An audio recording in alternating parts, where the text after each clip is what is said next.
And hello, everyone. My name is Crystal Myers-Barber. Today is the night before Valentine's Day, and it is February the 13th, 2025. And by the way, it's not Galentine's Day. The media keeps trying to change that. It is Valentine's Day because the family. I feel like it's always the attack on the family. And we have so many things that are breaking in the news. I want to talk about Elon Musk. He actually spoke to world leaders today in Dubai. I see I'm frozen up right now. Keep trying to fix that on my computer, but it just decides to do what it wants to do. How are you doing today? I am streaming live on Facebook and YouTube, and I want to thank you for watching the replay. Make sure to subscribe to my channel, or if you're watching from Facebook, make sure to follow me.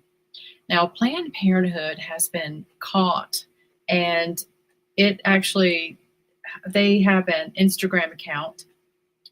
They basically just wiped out their entire Instagram because Doge is going in to every single agency, and they're just all getting busted right now. So they received $700 million in federal funds under Biden, while record high of abortions were performed.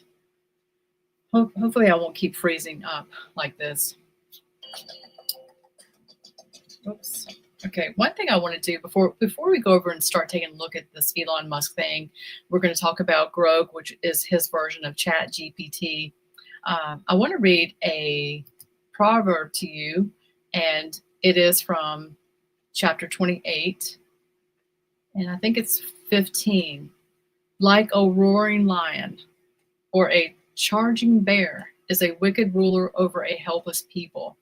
And because I live in Southern California, this proverb really lines up with the current, Governor Newsom, who is always, just from even making us have paper straws to the craziest things, not giving us water, drying up our resources, and just trying to stop Trump right now, spending $50 million to keep the illegals safe, essentially. We are a sanctuary state, mostly, except for Huntington Beach is breaking away in all kinds of amazing ways right now. But Governor Newsom actually signed a $50 million bill to legally fight President Trump over this immigration situation. But Pam Bondi and Tom Homan are coming after all of these people, and governors are being sued. This is only a matter of time. As a matter of fact, they had ICE raids today in Los Angeles. So I don't really have that pulled up, but I wanted to bring up that Proverb 15 because we really are sick of this. We want to get out of this here in the state. I didn't vote for that type of leader, and I'm praying that President Trump will be able to come in the state and clean up, and he's already opened up the water. The water is flowing. I feel like that's significant of the spiritual realm too. And so it's just awesome, to see all this happen. And so when the wicked rise to power, the last verse of the chapter, which is 28, people go into hiding. But when the wicked perish, the righteous thrive. And it's kind of symbolic of all of the criminals that we have had or have here in the state. They've just gone into, they are the ones hiding now. And so I feel like this is a time for us to come out and for us to shine. Now, but there's a lot of things going on. Now, Elon Musk is somebody that I'm keeping an eye on, because he has so much going on, with him. And so it's a pretty long set here. It's like 35 minutes, but just going through some of this. But what is so funny with him, and I'll bring it up right now. All right, this isn't it, but I'll get to it. is that he shows up at this, world meeting, and he's basically wearing a tech support shirt, for the White House. And it's so hilarious to me. I know that he's like a big ball. I mean, the whole thing with the big balls and the ball buster, I mean, just that mentality and them coming in and just, the deep state pretty much drying up. I mean, they are panicking. Hi, Terry. Thanks for tuning in from Minnesota. I'm sure it's much colder there. Actually, we're under a flash flood warning here until 10:15 p.m. But I think the rain has kind of lightened up a little bit, which is nice. But it's been really coming down. I'm just not used to seeing that. We're going to take a look at a little bit more of this. We're going to take a look at this Elon Musk. He comes out. He has his T-shirt on, like I said, and it says tech support. And I think that the people, I've only seen a little bit of this, they're like in awe, like what is going on? And so I'm just going to play some of this. We're going to talk about some other news that's breaking. But this is it's just too much for me to pass up. I can't. Before we play some of this, I want to say, if you Google, or I've never used Grok, I've used ChatGPT a lot, but this is Elon Musk's generative artificial intelligence chatbot basically, and it was developed by, I think, his company XAI. And so he launched this off in 2023. This was also, I think, when he bought Twitter out. So I actually have not really used Grok until today, and I actually prefer, funny enough, ChatGPT. But that's beside the point. Let's hear what he has to say in Dubai right now. Times. I think improving government efficiency, I think, was like almost 70% support, so quite a lot, basically, more than any other issue. So I think the people are very supportive. Obviously, there's certain elements of the bureaucracy that are not supportive because we are moving them from the government sector to the private sector. So really, at a high level, this is kind of like we're moving people from low to sometimes negative productivity roles in the government sector to higher productivity roles in the private sector. And the net effect of that will be an increase in the output of useful goods and services, which increases the standard of living and well-being of the average American. And you usually have one key target that you aim to achieve in every single endeavor that you have. So SpaceX is make humanity a multiplanetary species. With Tesla, it's ushering an era of sustainable travel. What is the one main goal for government efficiency that you have for yourself? Is it saving money? Is it doing something else? What is the one main task that you have for yourself? This is what Ivy League universities you can get into with a 3.6 GPA. I pick things that I sometimes like to see comments too. So they're all like in awe, I think, of what's happening here in the United States. I mean, and who wouldn't be? My God. And so they're like, what is your goal? What is your goal here? You have so much already. I think he had 7 companies last time I looked. So there's, I guess there's a few ways to describe it, but the actions end up being another thing. I feel like, he's like, to me, super intelligent. And even Trump just called, they just went into the IRS and they are pretty much auditing the IRS right now. And I think Trump referred to them as smart. I mean, it's alluding to me like, oh my God, I think they're using AI. I mean, this is what I feel like he's alluding to. But just take a look at this visual that we're seeing with Elon Musk. He's like bigger. He's like God on this picture. And then you have the person on stage, and they look so like a little doll figure. I mean, it's mind blowing what we're watching, and it's not stopping every day. It's just not stopping. Hey, Katrina, thanks for watching. Let's get back to him. Same, which is like reducing the size of government and making the government much more accountable to the people, I think is going to lead to a better outcome for the people. What I've said is that we really have here rule of the bureaucracy as opposed to rule of the people, democracy. So in order, we want to restore rule of the people. And so what that means is reducing the size of the federal government, basically reducing regulation. There's a tremendous amount of over-regulation that's happened over time. I mean, basically, Elon Musk here is explaining that they're cutting 40 to 50% of the workforce in our federal government.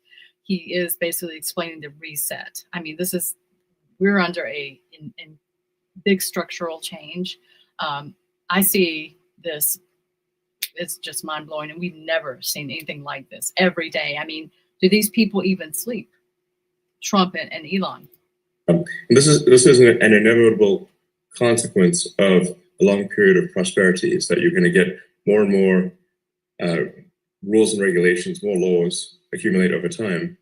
And the normal forcing function for getting rid of rules and regulations is war. So it needs to be some kind of existential war, where you have to do a reset in order to avoid being defeated in a war. This is literally throughout history, it's been the main forcing function for clearing out an accumulation of laws and regulation. In the absence of that, every year you get more laws and regulations until eventually everything is illegal and nothing is permitted. And that's sort of the situation we have these days. So, the aspiration here is a reduction in regulation and reduction in government spending, such that the economy is able to grow faster. Maybe the economy can grow at 4 or 5% potentially, in terms of real useful goods and services output.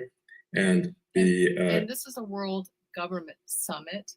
So it's not just Dubai, it's just in Dubai. And as you can see, this is the world. I mean, we have the attention of the world. And I want to also tell you, and you know this, RFK Jr. was confirmed today. So Maha is on the way, Make America Healthy Again. That is in process. And so we have Tulsi Gabbard yesterday, Director of National Intelligence, being confirmed. And so a lot happening all in so fast. And so Elon Musk here on the world stage, he's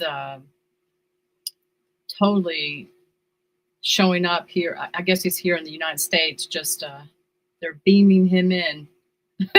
They're beaming him in. They're all like, what? And government spending can be reduced by about 3 or 4% of the economy, about maybe $1 trillion or more. And the net effect of that would be no inflation from 2025 to 2026. So that would be quite remarkable. And also, if the U.S. government is buying less debt, which I think will be the case, if the deficit drops from 2 trillion to 1 trillion, then there'll be 1 trillion less debt that the government needs to buy, which will drop, of course, interest rates to drop significantly. And that means people's mortgage payments, car payments, credit card payments, student loans, whatever debt they have, their debt payments will be less. So I think this is something that will benefit when is that going to happen? Average American. I'm waiting for Trump to cap out the interest rates on credit cards. I'm waiting for that promise. Yeah, some of the things we're doing also will be hopefully helpful to other countries, because with the new administration, there's less interest in interfering with the affairs of other countries. I think a lot of the times the United States has been kind of pushy in international affairs, which may resonate with a number of members of the audience. And I think we should, in general, leave other countries to their own business. And basically, America should mind its own business. Except for Greenland. Trump has basically said he'll take them by military force. And wait, rather than push for regime change all over the place. So I think this is probably a good thing for other countries too. So instead of waiting for a war to happen, you went to war against the bureaucracy in the government. Yes, we're essentially just we're with the support and direction of President Trump. We are reducing the size of the bureaucracy, getting rid of excess regulatory regulations, and there's also so many agencies and regulatory authorities that they actually step on each other's feet. It's kind of like having a sports game where there are too many referees on the field, like more referees than players at times. So that would be a silly game, you know, if the players can't pass the ball without hitting a referee, you know. But it's kind of getting to that point in the US. So there's roughly 450 federal agencies of one kind or another. That's more agencies. That's almost an average of 2 agencies per year since the formation of the United States. So, I mean, how many agencies do you really need to run a country? 99? Not 450, that's for sure. So, and how do you guarantee that all the incredible achievements that you aim to have in terms of savings, in terms of impacting the lives of the American people, are not going to be reversed in 4 years? Typically, the cycle gets reversed every 4 years. Do you think it's going to be so impactful that it won't be reversed? Is there any ways that you can ensure that the progress is going to be continuous? Well, I think we do need to delete entire agencies as opposed to leave part of them behind. Because if you leave part of them behind, it's easy. Elon Musk just said he's completely hilarious. I mean, he's not even laughing. We're going to delete agencies, just like their computer programs. Or, I mean, it's just listen to him. This is hilarious. Kind of like leaving a weed. If you don't remove the roots of the weed, then it's easy for the weed to grow back. But if you remove the roots of the weed, it doesn't stop weeds from ever growing back, but it makes it harder. So we have to really delete entire agencies, many of them. And that's not to say there won't be an increase over time of bureaucracy. He literally just said he's going to delete. I mean, this is like pull it up like a weed, okay? Your administration, but it'll be from a much lower baseline.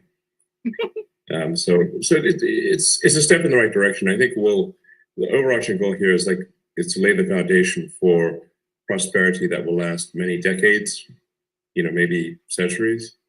And but it will be forever. Nothing's forever. But I think we can strengthen the foundations of the United States substantially. And what lessons can other governments learn from the US? You say tech support on your shirt. Is that only technology, or is there other things? How do you approach efficiency?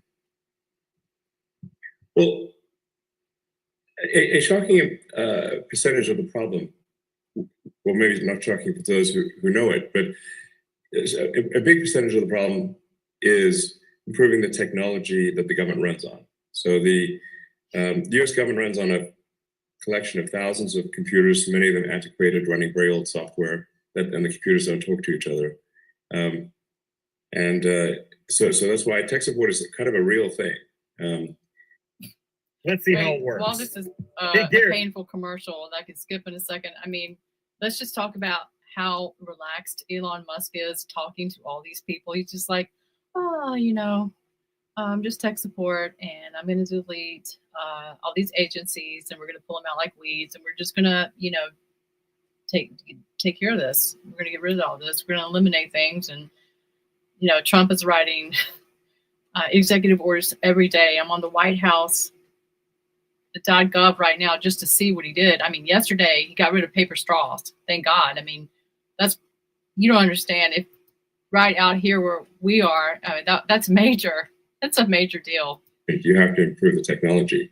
You may have read about the example I used recently with when President Trump was signing one of the DOGE executive orders of the difficulty of U.S. government workers retiring. Like the maximum retirement rate is $10,000 a month, and the reason for that is because the retirement is entirely paperwork. Right now, it's manually calculated paperwork that's put in an envelope and then taken down a mine shaft and stored in a mine.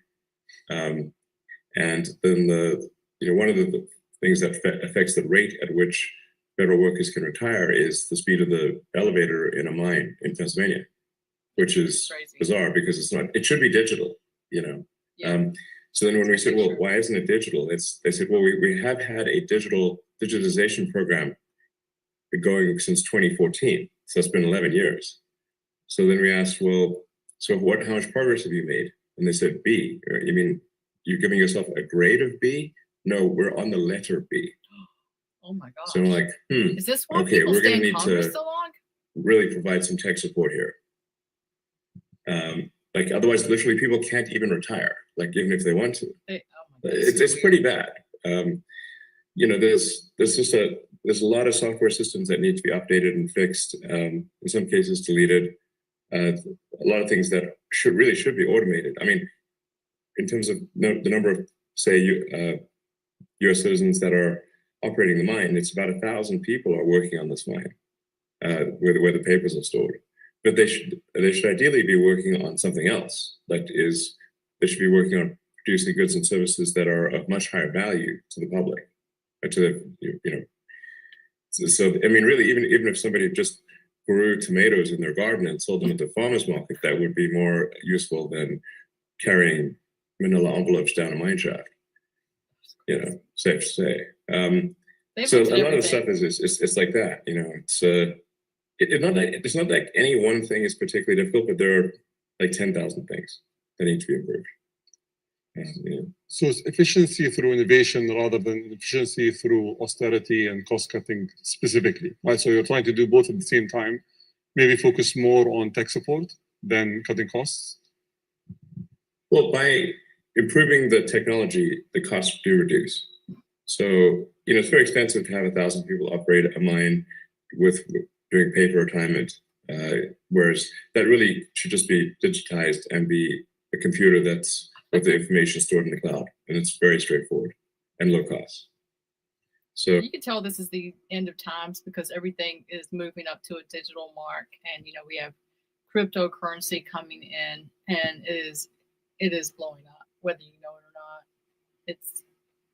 It's going to have everybody on on a system, and we all know President Trump, I don't know what day it was, 3 days ago, ended the production of pennies because it costs too much to reproduce. And so the money, how much longer will cash last? automation, will help there a lot. And then, but like a lot of things just really shouldn't exist. They're kind of vestigial. We've a lot of attention has been on the sort of USAID, for example. When we looked at a lot of those programs, we're like, we should look, why does this actually exist? Is there really a need for it? It's theft. There's like National Endowment for Democracy, but I'm like, okay, well, how much democracy have they achieved lately? I don't know, not much. So, the picture they have on their website is a picture of Reagan and Gorbachev. That's been a while. That was like the 80s. So it's not like I'm obviously not opposed to democracy, or there's all these things that get funded, but we're like, well, why does this need taxpayer money? It doesn't seem like it does. So there's a lot of sort of pushing DEI worldwide that this obviously the Trump administration doesn't agree with, and we want to terminate that stuff, which we are. And make sure the schools focus on improving basic education of kids. As President Trump said, I think yesterday, maybe today, the United States is currently ranked 40th out of 40 in the OECD for education. Really bad, poor. Which is pretty bad. You can't. But in terms of spending, the United States is spending a tremendous amount per student, but achieving very weak results. So, that's just a case where, okay, we need to spend less money and get better results. It's like, a lot of it, you can think of it sort of like, it's like, in a way, it's like a big company, like a big corporation, American Incorporated. And, just like with Twitter, there was a lot of stuff that was being done that was unnecessary. In the case of Twitter, we reduced the staff by 80%, but at the same time improved the functionality and capabilities of the site dramatically, and accomplished more in a year than they previously accomplished in 5 years. So it's like a corporate turnaround, but at a much larger scale. We are giving generous, exit packages. Like, if people retire, they get paid all the way through September. They can go on vacation. They can get a second job. They can do whatever they want. And we can't actually pay them any more than through September because that's the congressional appropriation is only through the end of the government financial year, which ends in September. Wow. If you've recently been injured in a car accident that wasn't your fault, I've got one question. Elon is just up there. He's just saying, we're cleaning house, baby, and it's going to be over in just a few months. Disruption, but at the end of the day, we'll have people move from, like I said, from low to negative productivity roles to in the government sector to higher productivity roles in the private sector. Can we pivot to artificial intelligence? And I'm sure you've been seeing what DeepSeek has done and all the claimed achievements that they've had. I know that we've been speaking for a while about Grok 3 and that Grok 3 is going to be a true disruptor in the AI space. When are we going to see that? And what capabilities can we expect from Grok 3? Okay, before we go to Grok 3, let's just go to the just regular Grok. And I had this pulled up for you. I use ChatGPT all the time. And so we can just do a simple little search like, who is, Elon Musk? Who's going to know Elon Musk more than his own, AI chatbot, right? And let's just see. So I just want to go through this with you and so we could learn. And Elon Musk, he is a South African-born entrepreneur, as it is telling us. This is his artificial intelligence chatbot. And, you can go there and ask it questions. I noticed that you don't have to log in. He's also business. They call him a magnet known for his significant contributions to various industries. And he was born in 1971. He moved to Canada at age 17. And, it just goes on and on. One of the times that I asked this, it gives you different answers. He actually, at the age 12, got involved in, coding, actually computers and coding. But I noticed that this time around, I had it saved, but it didn't save. It just kind of disappeared. So it's going into like a more in-depth.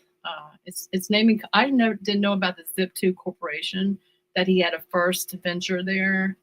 I did not realize that. I did know, obviously, we know about X. He did buy that back in November of 2023, which is also connected with PayPal. He funded X. It says Musk co-founded X.com, which eventually became PayPal after a merger. eBay acquired PayPal for $1.5 billion in stock. Of course, we know about SpaceX. We know about Tesla. I knew about the Boring Company, which is all about tunnels, and he's constructing tunnels underground for urban transport systems to reduce traffic congestion. And there is a video out there with him and let me think, what's Oprah's best friend, Gail, and they're in one of those transport systems. So that is there, and most likely in major cities like by us out here in Los Angeles and so forth. Neuralink, of course, which I was tracking Elon back in 2022 with Neuralink, and it kind of scared me a lot. I know a lot of animals have suffered; they've died, they've been killed with having that chip put in. So I covered that a long time ago. It was over like 1,500 little monkeys suffered because an insider told. And so I really didn't like him. And, then he had his first human trials at the beginning of, I think it was 2024. And then just kind of disappeared. I don't know how it's going. I haven't kept up with it. Of course, he has XAI, which is what we're on here right now. And so he has more companies I even knew about, and he's doing Doge as well. And so now let's see what it says about his personal life, because I know that he has several kids from 3 or 4 different women. Musk has been in the public eye for his personal life as well, including multiple marriages, a large number of children. They don't name it. They're not naming it, but I've seen it out there. His work has had a profound impact on technology, automotive, space, my God, pushing boundaries of what's considered possible with commercial spaceflight, electric vehicles, sustainable energy solutions, and blah, it just goes on and on. So I just really wanted to show you what this is. And so he's promised a Grok 3. Grok 3 has very, very powerful reasoning capabilities. So in the tests that we've done thus far, Grok 3 is outperforming anything that's been released that we're aware of. So that's a good sign. It's in fact, at times I think Grok 3 is kind of scary smart. You're like, wow, this thing's smart. It's kind of scary. Grok 3 is scary. It's like, wow, this thing's, it comes up with solutions that you didn't even think were like you wouldn't even anticipate. Not obvious solutions. So Grok 3 was trained with the most amount of compute, and I think very efficiently trained. And by the way, I'm on X, and every single time I post, everything I do there is fed into his his AI model, and all of the data that we're putting in is going into that to train it. So he's pretty surprised. It looks like he's even surprised about how smart it is. He has the biggest platform right now. He's on top. Also notably, Grok 3 was trained on a lot of synthetic data. So and then it goes back and forth through the data and tries to achieve logical consistency. So if it's got data that is wrong, it'll actually reflect upon that and remove the data that is wrong. It does not concord with reality. So its base reasoning is very good. In fact, even without fine tuning, Grok 3, the base model, is better than Grok 2. So we're really in the final stages of polishing Grok 3. Probably it gets released in about a week or two. So pretty soon. I don't want to be hasty in the release because a lot of the final polish is necessary for a great user experience. So in some ways you can think of it like a house. That last 5% where you finish the drywall and do the painting and the trimming, even though it's not much work, it transforms the house. Yeah. So it's that. I just want to make sure that last 5% is done really well. It's a week, maybe 2 weeks. I was wrong. I just looked it up on his site. It says that Grok 2, which is available right now, is free for all users on X. I don't use it though, including new features like image generation, which is interesting because we really don't know if things are real or they're not real. Free users have usage limits, such as 10 messages every 2 hours. That's not bad. 10 messages every 2 hours, 3 image, and you can only get 3 images per day. So they do control it. However, that's pretty significant. X Premium, which are the people that are paying like $11 a month, or maybe you get a little discount, they can get more for it, and it goes on. So here we are. Very good. And I think this might be, we think it'll be better than anything else. And then maybe this might be the last time that any AI is better than Grok. I disagree. I actually have used ChatGPT, and I think it's better. I haven't tried the images though, so I'd have to go do that. Cite the button. So I just want to touch upon a topic that was quoted in the media. You offered, I think they said a group that was led by you offered $97 billion for acquiring OpenAI. I personally, a little round numbers. So I was personally involved in the meeting that you and Sam hosted in 2017 in LA, if you remember. And at that point of time, you were the single largest shareholder. I think you contributed $50 million to the company. So it must hurt. I don't have any shares, actually. I have no shares in OpenAI. But at that time, it was a non-profit, right? And it must hurt that you need to pay $97 billion for something that you paid $50 million for in the past. Yeah. But I have a yes.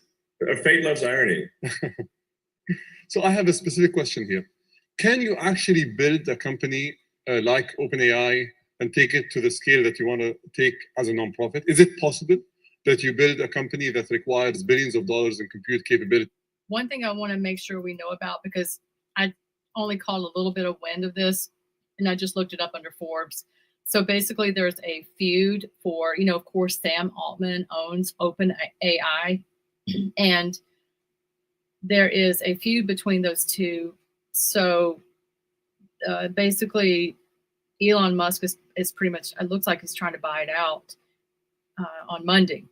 He made a $100 billion offer to buy the nonprofit entity controlling Altman's OpenAI.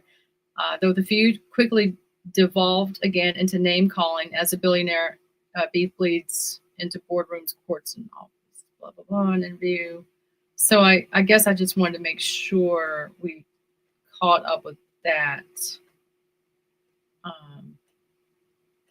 And, saw some of this. So the Altman mocked the offer and he said, no, thank you, but we will buy. And so he's trying to buy Twitter. It's just going.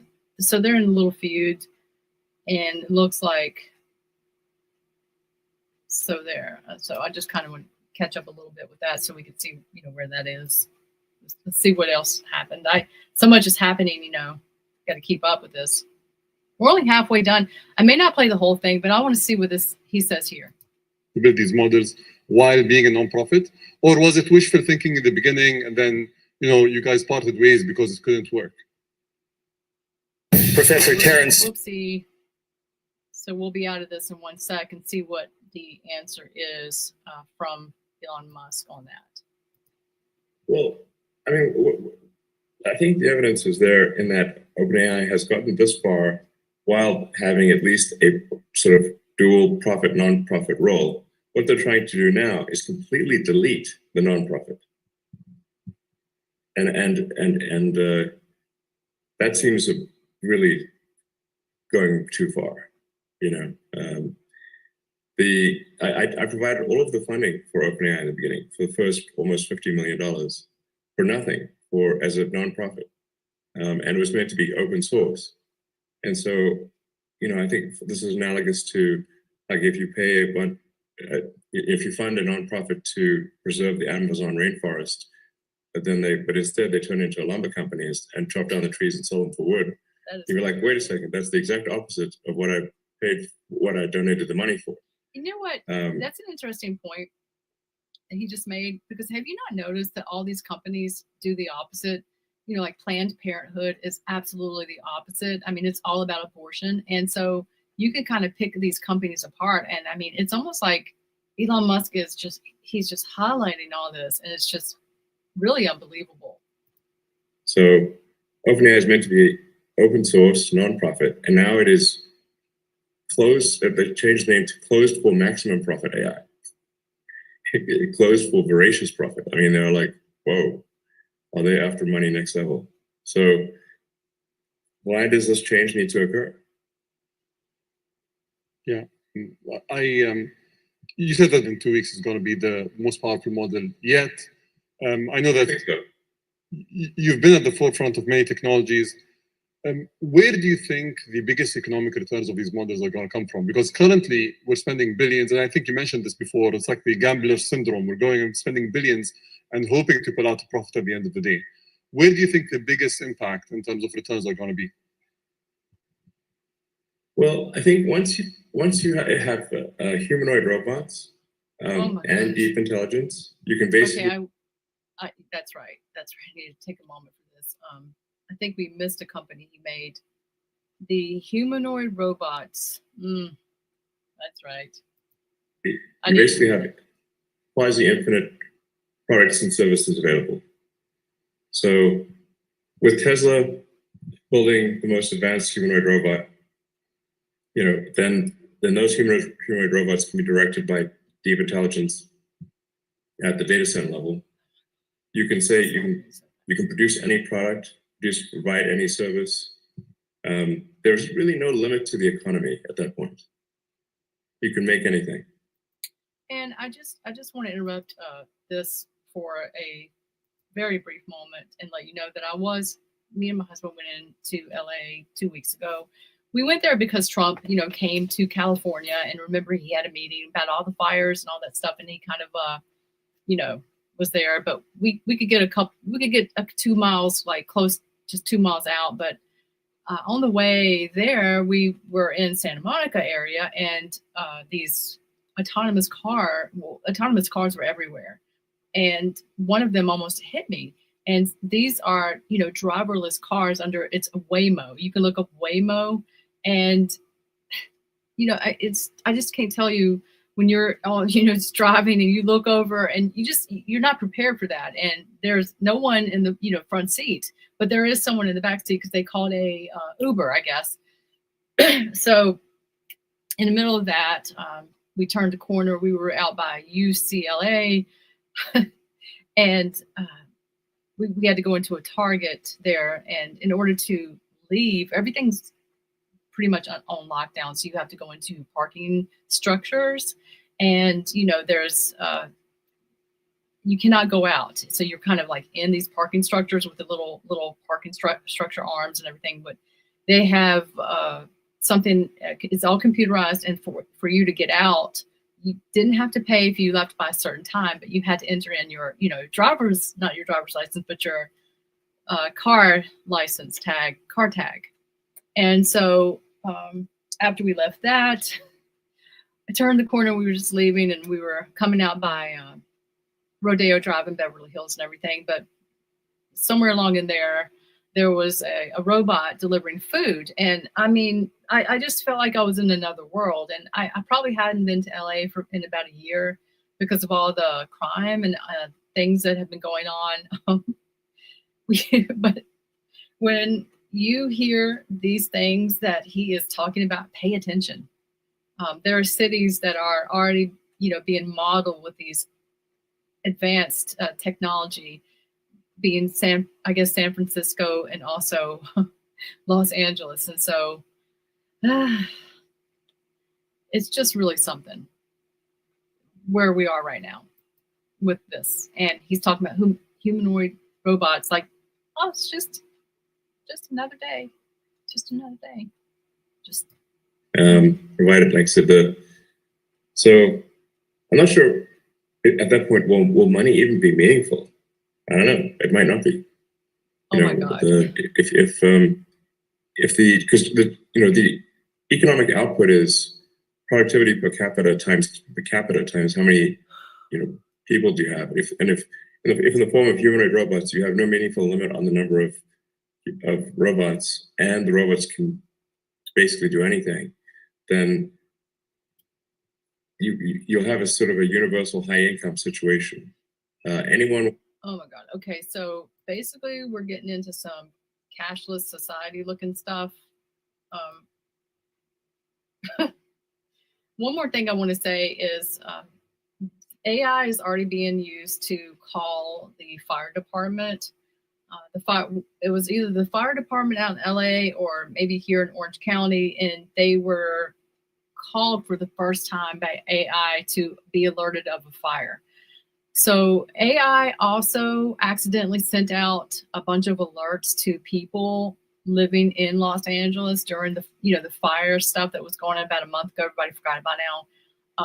Everything was on fire, and it accidentally alerted like thousands of people, and they were for 30 minutes on panicking because they thought that they had to evacuate.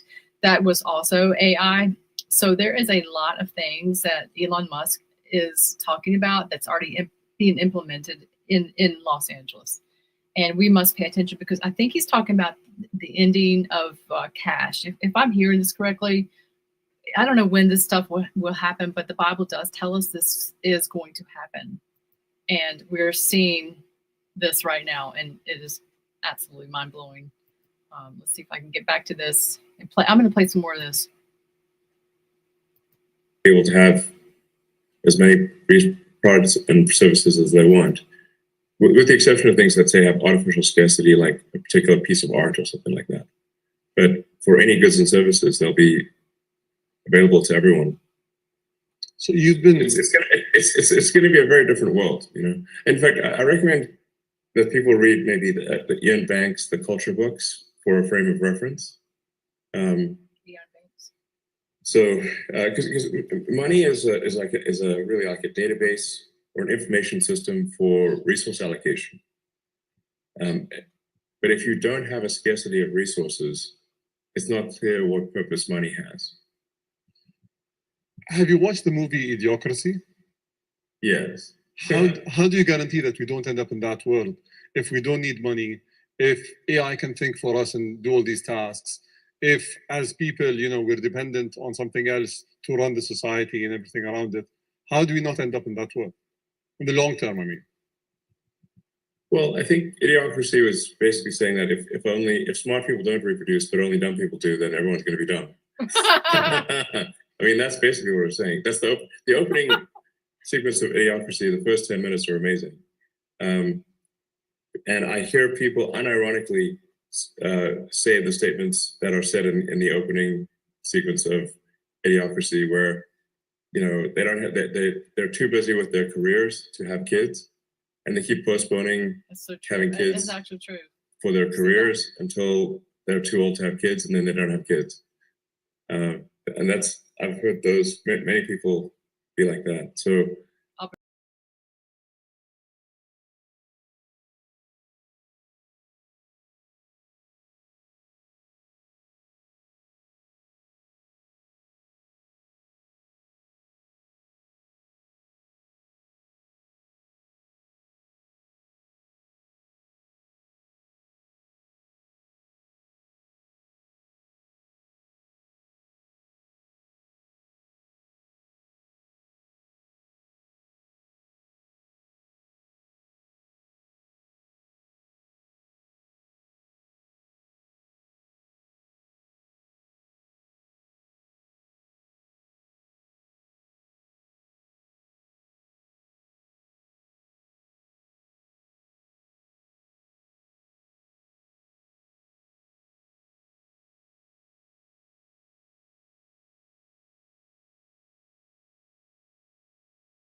Hopefully the computers are nice to us.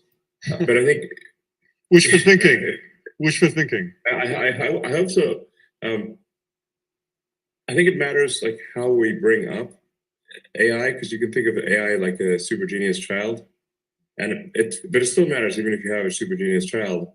Like, what sort of values do you instill in that child? What do you say that teach that? How do you, as a child's growing up, what values do you teach the child?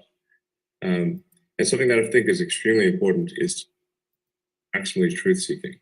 Truth-seeking. I'm going to skip. Let's see. There's categories of this. So we're on the 25-minute marker, but we're going to skip ahead. He's going to talk about the Boring Company. It's at the very end of the video, which is about tunnels. And he says, if there is global thermonuclear warfare, you'll want some tunnels. Making transport 3D, why tunnels are preferable to flying cars. This is crazy. I'm just going to skip ahead to 28-minute marker and just see if we want to hang in there for a little bit more. Thanks for staying with me on this. I had been told to take the astronauts to the monolith, this alien artifact, but also that they could not know about the monolith. So it came to the conclusion that it must take them there dead. And so that's why it wouldn't open the pod bay doors. But the lesson there is very important for AIs to be truth maximizing. Let's hope it doesn't come to that. Yes. Let's move to a boring subject, which is the Boring Company and the boring tunnels quickly. I think the world has been inspired by what you guys were able to create in LA, and I think there's a lot of promise to that technology. But there are questions about whether it's safe in the case of an earthquake, whether it's cost effective, whether countries should actually. I haven't been invited to any tunnels for an earthquake. This technology. Can you shed some light on that? Yeah, well, first of all, I'd recommend going to the Boring Company website because many of these questions are actually answered there. So one of the safest places you can be in an earthquake is an underground tunnel, because the earthquakes are largely a surface. Apart from where they shear, they're mostly a surface phenomenon. So they're like the waves on the surface. So like being in a tunnel is like being in a submarine.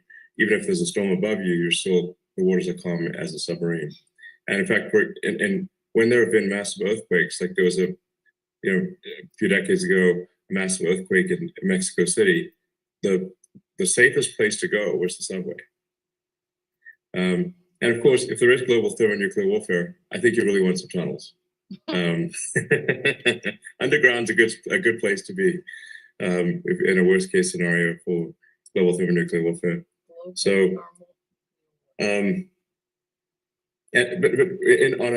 a more sort of everyday note, what's really useful about the tunnels is alleviating traffic in congested areas. So obviously, if you've got very tall buildings, but you have that are 3D, so they're going 3D up, but you have a road surface which is 2D, you're just naturally going to have a point where he is explaining smart cities. I just can't be quiet about it anymore.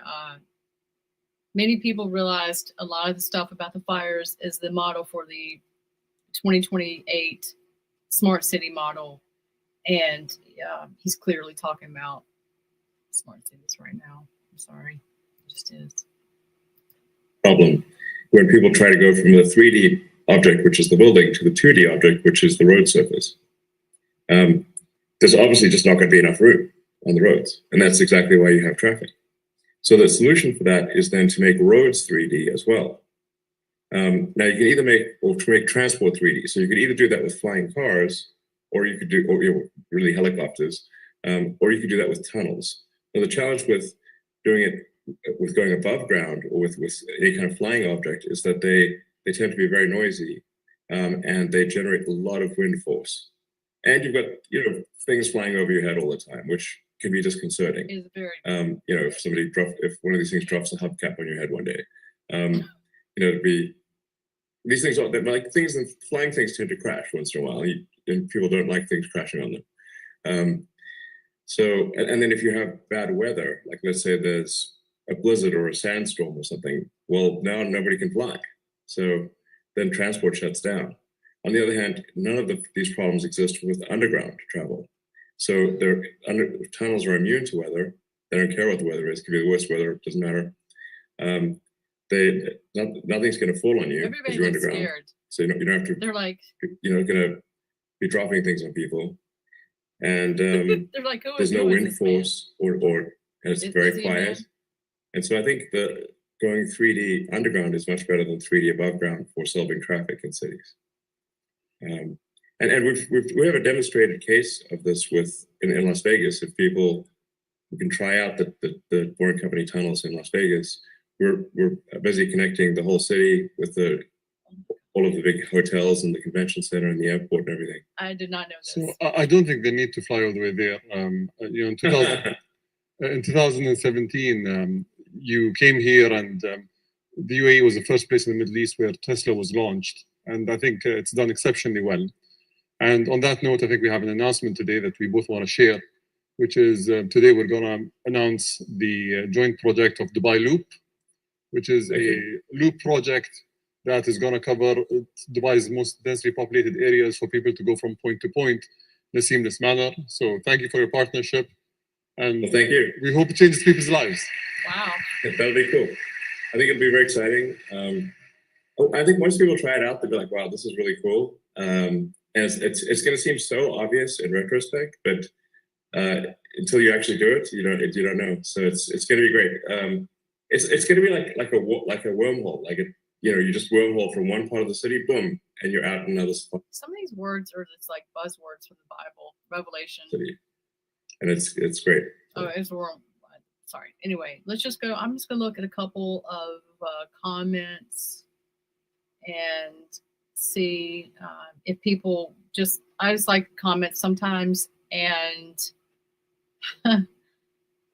yeah, there seems to be not a lot of depth in these comments today, except your payment history, your social security number, your bank account numbers, your tax refunds are at the mercy of Elon Musk and hackers. Let that sink in. Goodness. Now, I thought it would be interesting because, well, let's try to go over here to let's open up a new browser. I have a couple things opened up. Since he was mentioning these tunnels in Las Vegas, like everybody knew it. Boring company, because this tunnels in Las Vegas, and we'll go and look at LA as well because I knew about that. Okay, he's calling it the Vegas Loop, and he just called it the Dubai Loop. So there's a connection here that I didn't know about.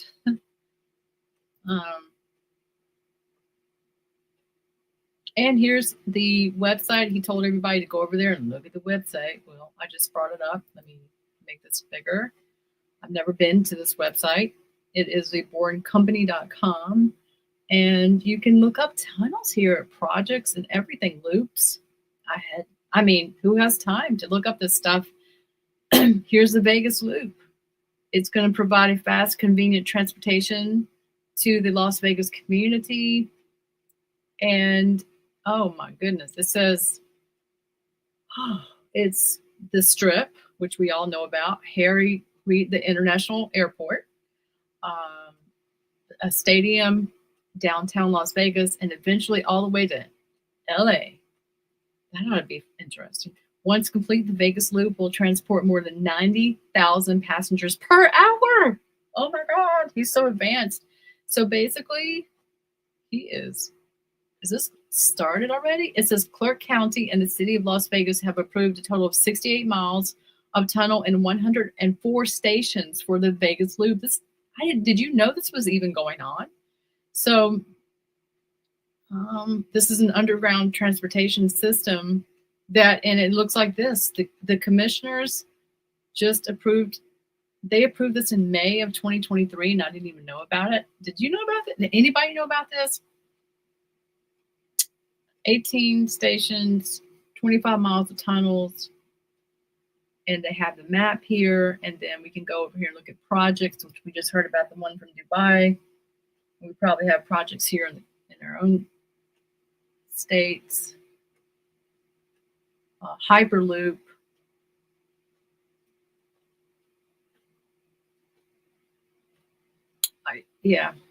Hawthorne, California.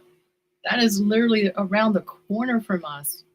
It's going to be a 1.14 mile tunnel located in Hawthorne, California. It's used for testing. The Boring Company Public Transportation System Loop and Hyperloop was completed in December 2018 for less than $10 million. Why am I just learning about this? And there's a Hyperloop. I feel like, wow, there's just, do you think they just put this up recently or?